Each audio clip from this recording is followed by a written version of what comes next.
Welcome to section 2.2, set operations and compound inequalities.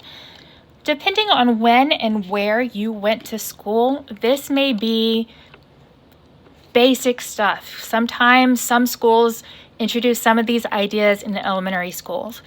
Others of you may never have seen this before, so I ask patience. Okay, some definitions first.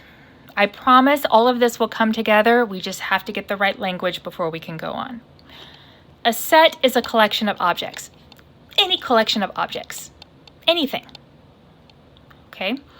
A well-defined set, left out a word there, well-defined set is just that.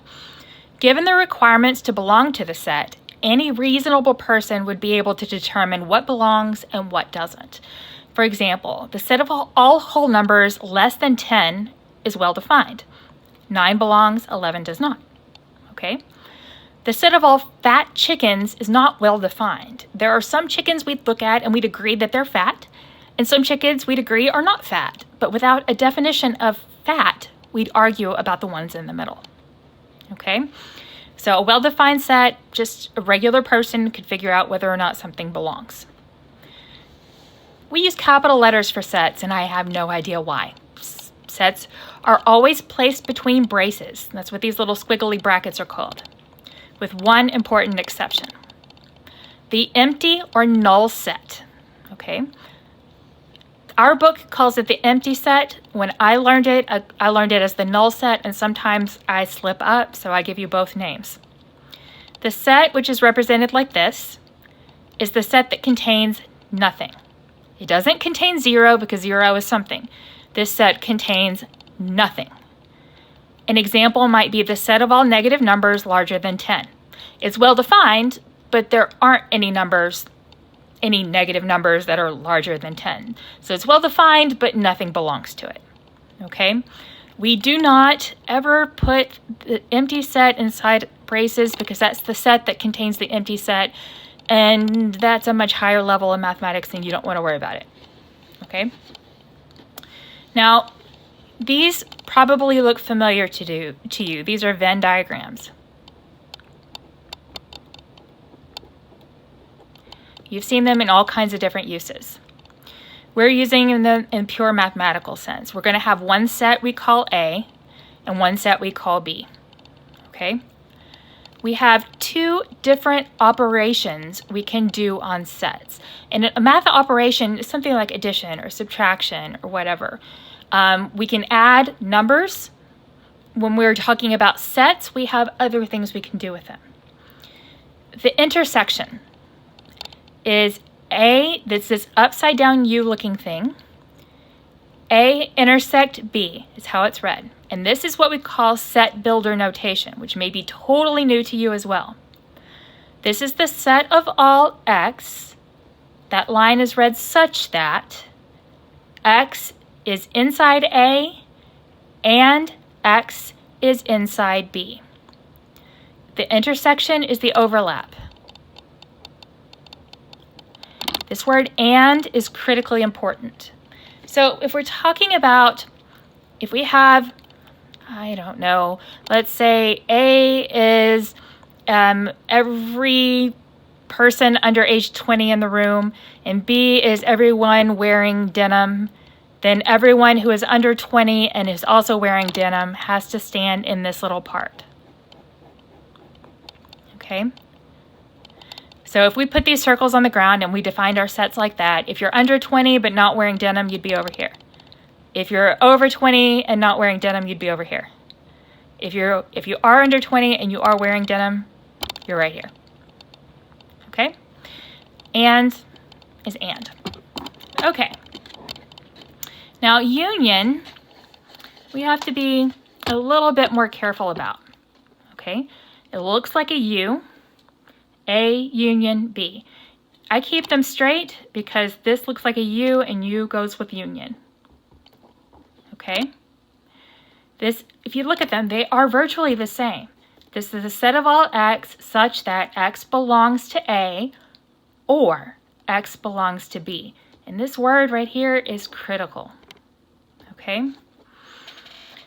Now, Or is dangerous in English because there are two forms of the word or. We have what we call an exclusive or, which is the one we use in English most of the time. And then we have the inclusive or. The exclusive or, I think we hear in our parents' voice best. If your parent says you can have cake or you can have ice cream, and you go into the kitchen and you get both, chances are you are in trouble. Okay? It's A or B, and that's it. That's the exclusive or. The inclusive or is A or B or both. If an inclusive or says you can have cake or you can have ice cream, you can have both too. It's okay. Okay? We use in math, this is the inclusive or.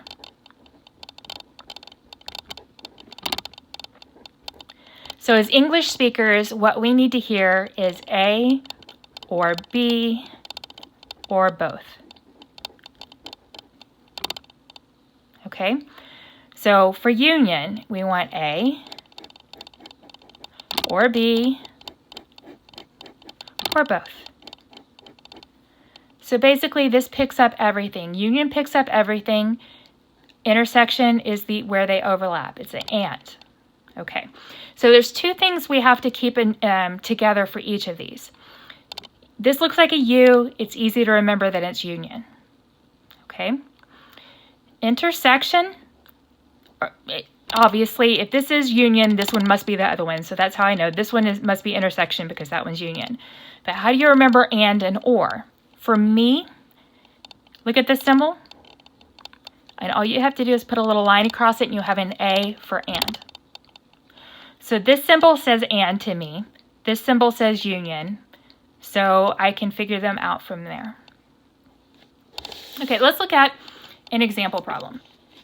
So let's say we are given these sets right here. So these are given to us at the top of the problem.